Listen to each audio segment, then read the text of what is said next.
items that I've used today, particularly to make the little topper that's sitting. It's also a good way just to remind you that Lisa does have embossing folders that don't have any stencils attached to them, and there's so many different ways to use an embossing folder without a stencil. Obviously you can emboss coloured cardstock, you can emboss and then use waxes over the top of it, but you can also emboss and just use your stencil brushes and the inks which Lisa now has.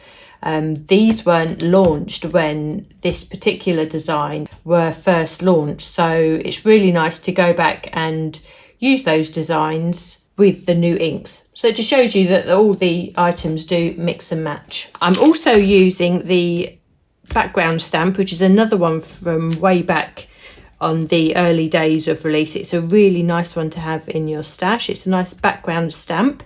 If you don't have this, I have done previous videos similar to the technique that I'm doing today, and I've used the clear textures. Either of these would work really well just to create some sort of texture in the background there. My go-to would be the text, and I have used another embossing folder, same technique with the text in the background. And what I might do when I put this on YouTube later, I'll just link that video for you as well. But I thought I'd just try something a little bit different today and go with the crackle stamp. Now you can emboss this and you can cut out the elements. The elements aren't too intricate that you would be able to cut them out and use them to embellish or 3D. But I just wanted to show you how I coloured. So the embossing folder that we've used here is in the garden. As you can see here, it's a 6x6 embossing folder. In the background here, I don't know if you can see, perhaps if I just bring this closer to the camera, I'll stand up a little bit. And I'll just hold that still. But in between all these embossed details here, you can see that I've actually used the crackle stamp. So it just gives a little bit of background detail. Now I think these background stamps are ideal for this because it doesn't give you too much of a pattern that overwhelms the embossed elements. And I've used a subtle colour, so it's there but it's in the background. So that's the crackle stamp. So we've used in the garden, we've used the clear A6 crackle stamp. There for the letters here, I've created this. This can be like a wedding card or an anniversary card. I've put 2 initials on there. These are actually mine and my husband's initials. Our wedding anniversary is this week. We have a busy 6 weeks actually, from the beginning of August to the first week in September. It's my birthday, my son's birthday, my husband's birthday, and then our wedding anniversary. So it's a pretty good 6 weeks, 6 or 7 weeks for us. So yeah, I've put our initials on. I've intertwined them into the ampersand. So the letters are the large stitched alphabet letters. The ampersand in the background, oh there it is. The ampersand, which is the grey in the background there, which is the and. You can see the die here, comes from the Ulti-Mate 3D set. It's the coordinating alphabet dies. It is purely the letters on their own without any embellishment. Excuse me. So that's actually quite large. While I've got these 2 sets here, actually, I'll show you the difference in size in case people were wondering. So the large stitched alphabet dies are this size. Excuse me. And these work out to be about 4 centimetres tall, which is about 1.5 inches tall. So that's a really nice size to make an impact on your card. The Ulti-Mate 3D alphabet, however, is much larger. Both sets you get the whole alphabet. You get the ampersand, which is this nice swirly detail here. So I've actually put mine onto magnetic strips. I won't do it like that.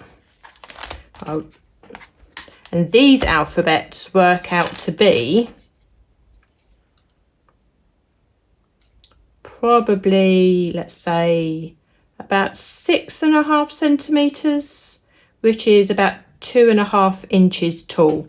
So there's a G there. Let me just move that. And if I take the corresponding G, you can see the difference in size. So there'll be a really nice way to mix and match. The smaller ones have the stitch detail, the larger ones don't, and they're slightly different fonts. But I thought that would just be interesting for you to see there.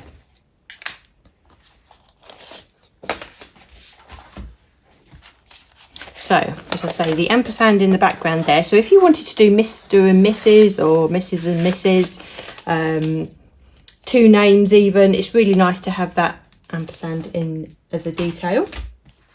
The hearts here, which I've cut from the lovely satin cardstock collection, are from the Simply Heartfelt die set, these ones here. I've stamped the sentiment with the scripted sentiment set. So congratulations, couldn't be happier for you. So that's stamped just in black, and I've actually die cut that out. Instead of just using my trimmer just to cut that, I have used the stitch detail from the word strips volume. So I haven't used the words because they were too wide to fit on here, but I have used just the single die to cut that out, and I'll show you that how that works a little bit later on. So they're all the sets I've used. I say quite a lot today. I've gone right back sort of into the archives really, just to have a good old play with everything that we have. So let's put this to one side. We'll get going. I've got my square card blank, which is again my favourite to use. I've gone back to no fancy shapes today. So I've cut myself a piece of cardstock, Lisa Super Smooth cardstock, to fit within my embossing folder. Now the size is slightly smaller, and the way that I've measured that is to basically, you can see where the design sits on the embossing folder, and you just measure corner to corner, and that's the size that I cut my cardstock. Okay, so now what we want to do is create this detailing in the background. So I'm going to take my stamp as well, and we need to make sure that we use the right side of the embossing folder for this. So anybody familiar with this, just bear with me a second, obviously, and those who are new to this technique, I'll just let you know. Now with the embossing folder, obviously to create the dimension on the cardstock, one side of the cards needs to be pushed up and the other side of the card needs to be pushed down. So the design you'll find on either side of the embossing folder, we have one of the sides, the design is raised, and you can feel that with your fingers there. So, and the corresponding area on the other side of the embossing folder will be debossed. Okay, so to emboss a piece of cardstock, you want to have the embossed image on the bottom of the embossing folder and the debossed image sitting on top. So that is how you push that through the in your die cutting machine. To create the background detail that sits in between the design features, you need to place some ink on the area of the embossing folder that is debossed. So let me just sit, I'll sit this like in the same orientation so as we don't get confused. You don't want me to keep swapping around. So this is the embossed region. My cardstock will sit on there. The embossing folder is going to work like that. This will be the top of the design, so therefore we want to put ink on this side. Okay, now there are a couple of different ways you can do this. You can put ink directly onto the embossing folder, just direct to paper or direct to folder technique. You can take your ink pad and just swipe across really gently, and that will sit on the in between the designs. Okay, and that technique will give you this sort of effect, and you can see here now how the ink sits between those embossed areas. Okay, this was just a test piece. I actually really like the way this worked out because we have like a faux wood grain effect in between. So I will actually keep this and create a card with this a bit later on, and you can see how it makes the design pop, and it makes the white areas of the design look even whiter. So if I cut this down and put this onto a card, that would be really effective. So bearing this in mind, Obviously, we don't want a solid colour in between now. We want to have the pattern detail. So because these are background stamps, these are actually really large usable stamps. They come on a carrier film. One side has the design printed on it. The other side is just a protector. I just take the protector off, actually. I don't need to take the other side off. I don't need to take this off. And there's just enough of a lip around that stamp just for me to position my stamp around.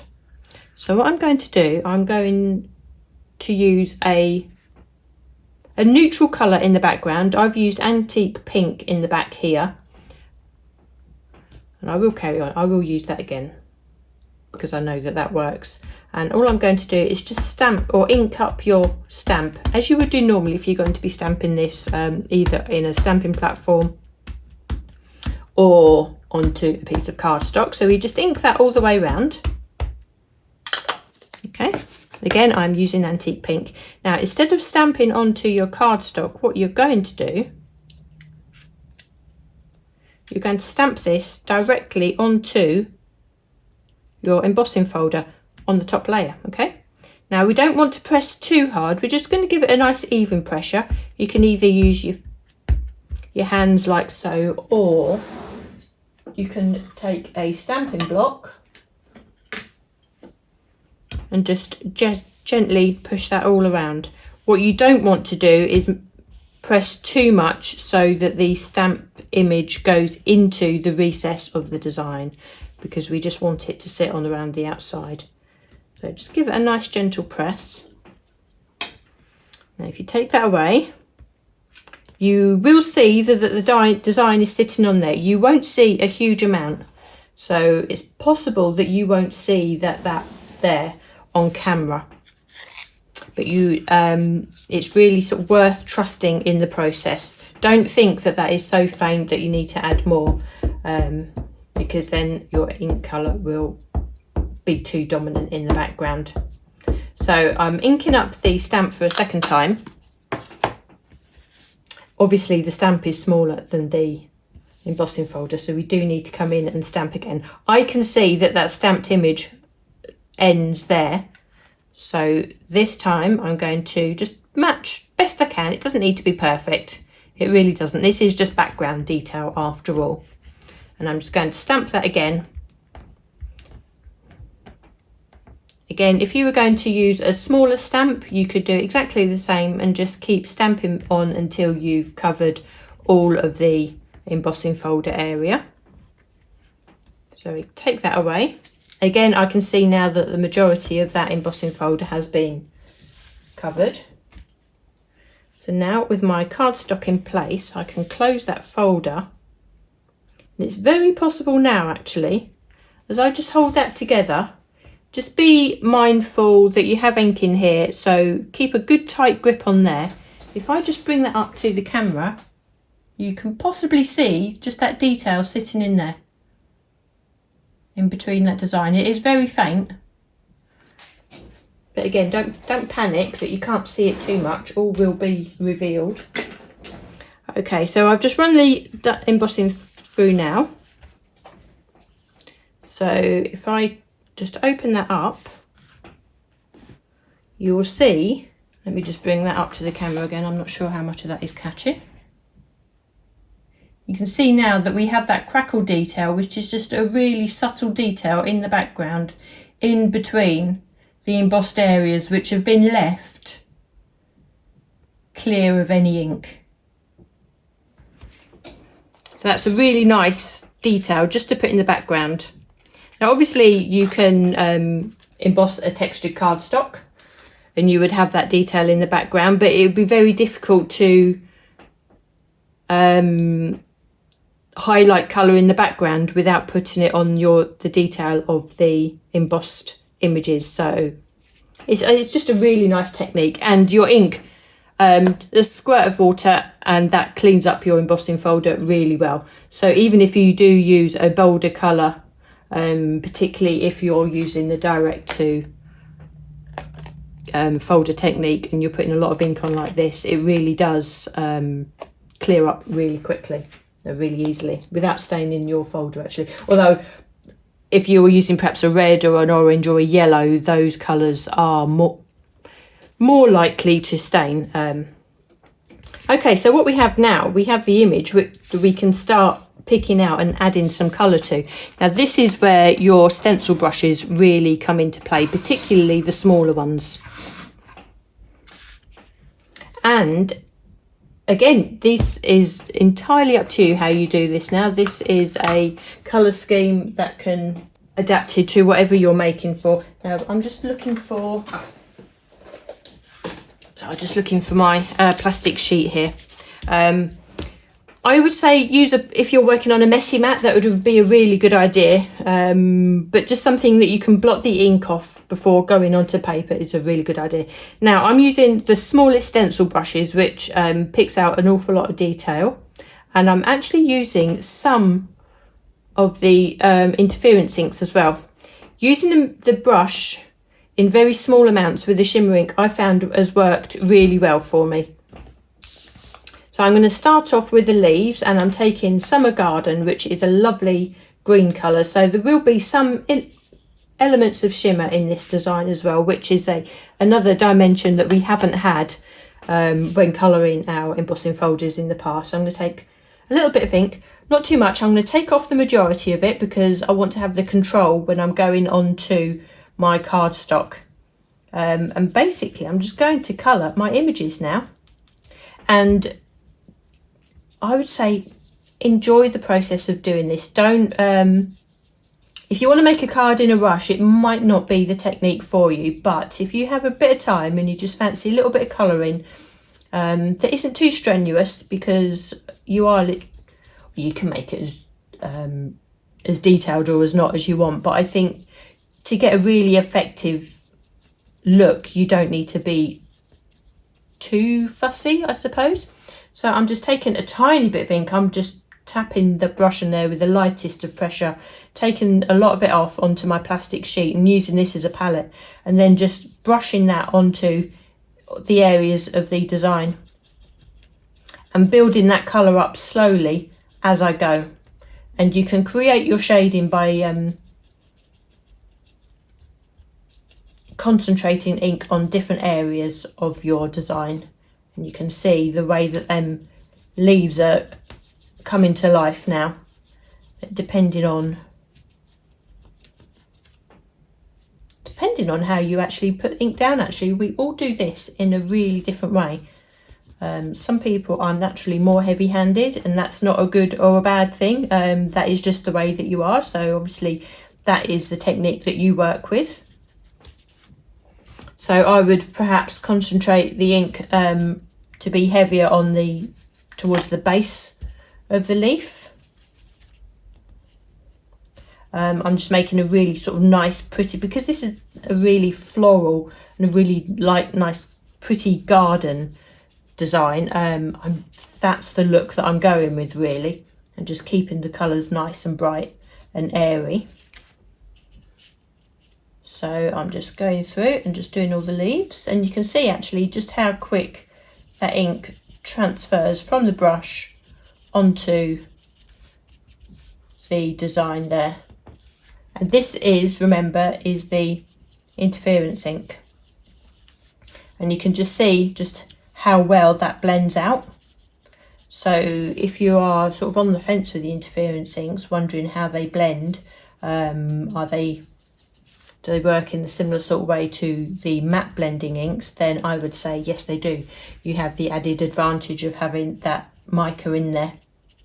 Now, because I'm not putting this on with too much intensity, obviously you're not going to have as much mica come forward as you would do if you were going bolder, but it will be there, of course. So I'm just going to speed up a little bit because I've got quite a lot of this to cover. So this may actually be less bold than what I've even done there, but I just want to show you the technique and how these things build up. And obviously, because we're blending onto embossed images, you're going to pick up the natural highlights of those images as well. So each time you do this, it will be a little bit different, and you'll pick out those details of these embossed images. So it really does bring them to life. I mean, white on white embossing looks stunning, but then you realise that you add a little bit of colour as well, but that equally looks that equally looks as pretty. So it really does depend on the effect that you're after that one day. So if you're making this perhaps as a wedding, you can just use the colours that if you know the colour scheme beforehand. You can do this in monochrome. You can just use one colour all the way through the design, which I think would work equally as well. So that's our leaves covered. So now I'm going to come into the butterflies, I think, and I'm going to come in with the antique pink again. This is such a pretty colour. Now this time, because I know that this is such a pale, forgiving colour, I'm not going to blot it off. I am going to use that intensity of colour straight onto the cardstock next to the butterfly's body. Again, that confidence will come with knowing your inks and knowing your colours and how you work with these small stencil brushes. So I'm just working that in right into the butterfly's wings and next to the butterfly's body. What that will do, it will make the butterfly's body, which is white at the moment, stand out a lot more. And you can see the beauty of these smaller stencil brushes that really enables me to pick out the detail on these images. So we really are just sort of colouring, really.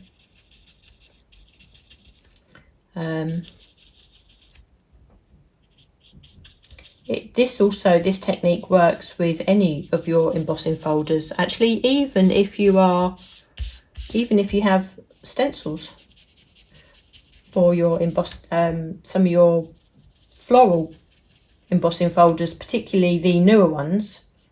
If you just want to have a looser type of colouring instead of something more precise, it all depends on the design, or just you fancy doing something a little bit different, this technique would work equally as well. Now, what I've found actually doing these techniques is stick to not a limited colour, but just keep a nice consistency of colour through, or the colours that you choose through the design, because that makes it, I don't know, yeah, I think it just brings the design together a little better. And don't use too many colours. I think use either 3 colours or 5 colours, and if you can, try shades of one colour in the ones that you choose. So if you're using 3 colours, then you can use 3 different colours, like pink, green, and you can perhaps introduce an orange or a blue. But if you're using perhaps 5 colours, then perhaps try using 2 shades of pink. And I think that way it's really nice. I think it just sort of keeps it nice on the eye until you're sort of more familiar with the colour choices that you make. So you can see that's working really well, and the colour I've put on the butterflies is the same colour as I've put into the background here. Right, now let me see. There's just one hibiscus colour here actually. It's amazing actually when you do this technique, when you colour in this way, how many more details you see. What I'm going to do, if you've used these stencil brushes before, you'll see that they're actually slanted. Up until now, I've been using the whole of this flat side here, but I'm just going to take ink on just right on the tip here, on the tallest part of the bristles. So therefore I'm going to turn the brush around and just use this part, which gives me a little bit more control. And I'm going to put the ink on there. What that's going to do, it just means I can just blend a little bit of ink just into the crease there, as you would if you put an eyeshadow on. Not that I'm brilliant at eye makeup. In fact, far from it. I'd much rather blend on paper than I would onto my face, to be fair. But just work with the tools. You've got a nice fine tip point then, just by turning the brush around and using it in a slightly different way. It does mean that you can just have a little bit more control again on where you're putting that ink. So it just adds a little bit more shading in different areas onto that flower. So I'm going to leave that like that, I think. Let me see. So I'm going to come in with my orange, oopsie daisies, Early Sunrise, and I'm going to put that onto the daisies. I'm going to blur that off because this Early Sunrise is quite a bold colour. And although I may want to work up to it being that bold, I don't want to put it on that bold initially because I've got no control then. So I'm just going to put that onto the centre of the daisies, and I'm just going to blend that out in circles just so that it hits the base of the petals, like so. And just make that a little bit darker on the inside. There's a couple of daisies on here, so a little small one here, and I shall do exactly the same. Blend it out to the base of the petals, and just dab on a bit in the centre, and then again on this one.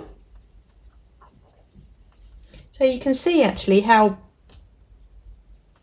quite mindful this would be if you've got no time, or if you have time and you have nowhere to be, or you have time just to sit, you can really just sort of lose yourself in this, and you can really build this up if you've got the time. And as I say, you can just lose yourself in the colouring. It's really quite a lovely thing to do. So I'm going to come in with the bees. I'm going to keep the same theme and just do them orange as well. And I'm just going to just brush that gently just down the body, and then I'm going to highlight that in a minute with some of the grey. So I'm going to use the cobblestones. Obviously, I don't know, some bees are orange, aren't they? There's all sorts of different bees and wasps in the garden, so they're quite bold as they are. Let me just check I've got them all. So what I'm going to do now is going to come in with cobblestones and find my brush, which is, I don't know. Oh, there it is. Okay, so now this is where we want to make sure that we do blend our ink off first. So we use our messy mat or whatever you've got to hand as your palette. We don't want to ruin this by putting too much dark stuff on, colour on all the, straight away. So I'm just blotted off the most of that, and I'm just going to work over the top of that body, and it is just going to mute down. Oh, I'm clumsy today, aren't I? And that is just going to mute down the orange and just give just a little bit of a shadow. And I'm just going to come into the base of the wings with that as well, just to highlight those a little bit. But obviously we don't want this to look black. You can use a different colour, of course, but I found that this works just really nicely. Now I shall do just the same on this one, and just brushing down just really, really gently. I'm hoping, oh yeah, it looks like the camera is able to pick that up. Just that subtle change in that. And it keeps the orange there, but it does just mute that colour. So it just makes this insect look a bit more realistic, I suppose, if you want to say that. And I'm just going backwards and forwards. So we've got a little bit of shadow on the wings there, which I think just highlights that nicely. I shall do the same on that one.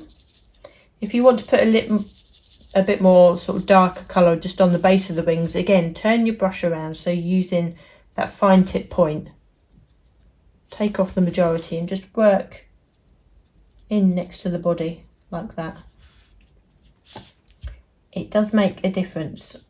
Again, I apologise if the camera isn't quite picking that up, but it's little details like that that just make the small things stand out, that just, I don't know, just adds that really nice finishing detail. So I'm just having a look now and just seeing where we want to go. Next, I think what I might do, I should come in with the early sunrise again. I probably don't need any ink because I've got enough here. And just on the one of the pairs of wings, I'm just going to add a bit of shading of that orange, and that just adds a little dimension to those butterflies. Again, you can really go to town on this. You can really, when you've got the time and you have all your colours in front of you, you can really make sure that the colours really stand out. So there we are.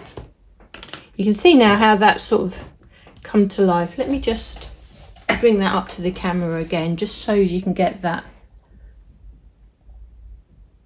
the detail of that colouring.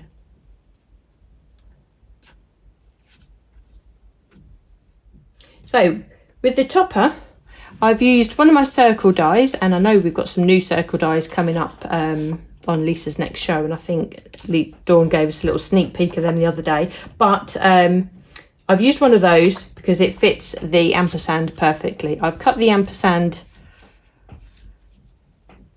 from grey cardstock, and that fits on there perfectly, you see. Then I've got my two initials. Again, I've used different initials this time. This is Helen and Jamie. So I'm using one of my larger stencil brushes. I've used the smaller of the alphabet dies that I showed you earlier on.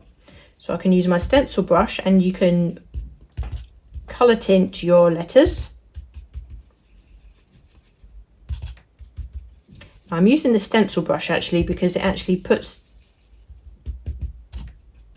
down more ink sort of quicker in a concentrated area than the larger stencil brushes. Obviously you can use coloured cardstock, but it's quite nice just to keep the coordination of the colours if you are able to colour tint. And actually sometimes you don't always have the right colour in stock, do you? Or you've used up all of your cardstock, particularly of your favourite colours, so it's nice to show you that you can colour tint and just use white cardstock. That's not the best blending in the world, I admit. But then I'm just showing you that to be quickly. Now, you can just put these on flat against each other, or you can try and intertwine them amongst, you know, onto this ampersand, which I think is quite nice actually. It's actually quite a big design. So if you can incorporate and use it as a background, I think that's actually quite a nice idea. So I'm just going to stick the H onto there. It's nice to see our die cuts used in different ways as well, isn't it? So what I can do is add the J, like so. I think that'll sit quite nicely there. Now, because I've done that, it does mean that I have a little bit of space to add some 3D foam, particularly as I'm attaching it to a piece of vellum. You want to really limit the amount of wet glue that you're adding to vellum, because it can make it buckle, however good quality you're using. And Lisa's vellum is obviously a really nice thickness, but it can, just the nature of the material, it can be prone to buckling. So you want to reduce that as much as you can. So I have the space now, because I've added the letters, just to add a bit of 3D foam. So bear with me just while I do this. I'll try and do this as quick as I can.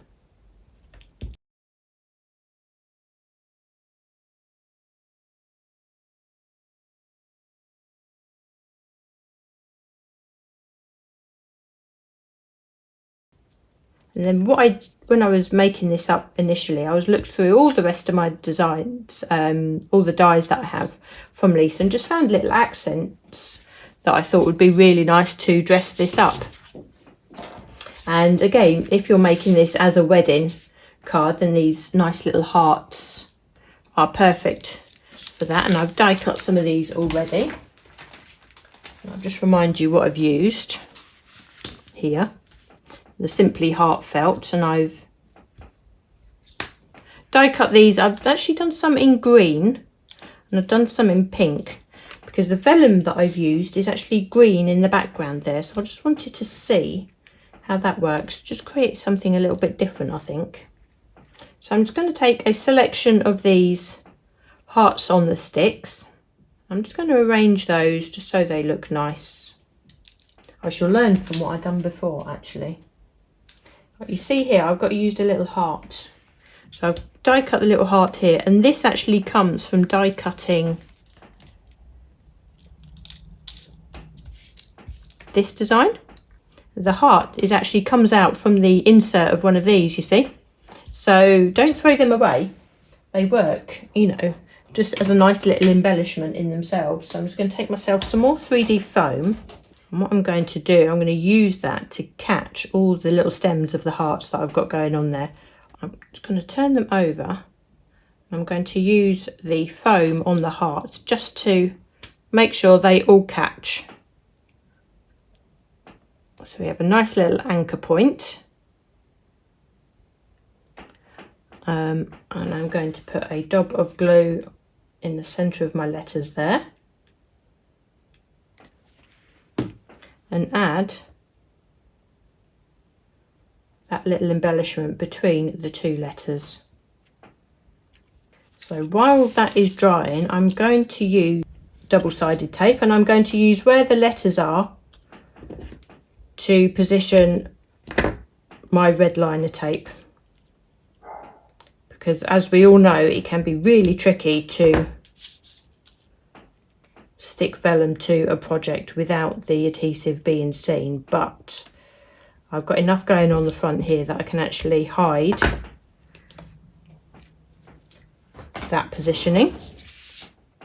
So that's ready to go on the front. Now before I attach that, I want to show you how I done the sentiment. So I've sent my sentiment onto a piece of cardstock here. So I've used this set, the scripted sentiments.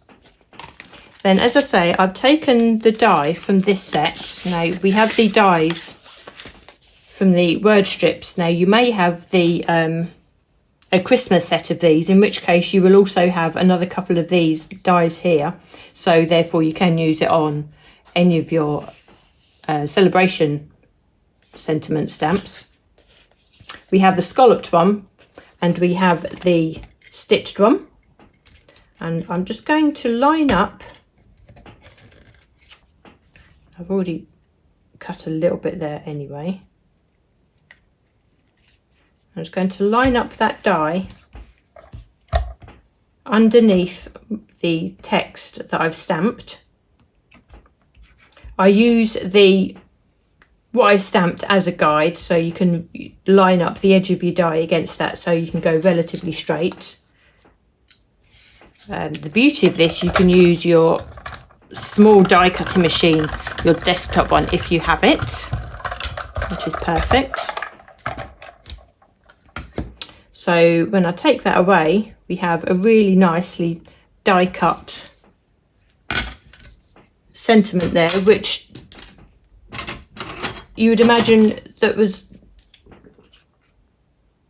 created from an entire set. You wouldn't know that you've used two sets to create that. So I'm just going to trim off the ends there that we don't need, just so as it fits on the card really nicely.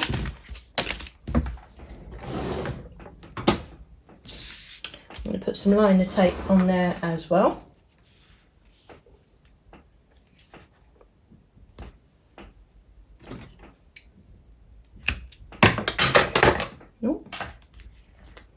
Okay, so what I didn't do beforehand, I didn't position my sentiment first. So what we want to do now is have both in either hand, just to make sure that we can attach these in place. So I think what I might do is do it this way round to start. And take off the tape from the back of the vellum. You can guarantee I'm going to be covered in these little red line bits later. Why are they so static? More than anything else that we use. Oh, there's too much rumbling. Okay, so now, oh, Hazel's in the other room, so we can line that up. So hopefully I've given you a few ideas and a bit of confidence just to go back and re-look at some of your first purchases, I'd say, from Lisa. Or if you're new to us and you've only just joined us recently and you're looking at just the pure embossing folders without the stencils on Lisa's websites, it's given you a few ideas on how to use them without the stencils. But thanks so much for joining me today, and I shall see you again Thursday. Take care, everyone.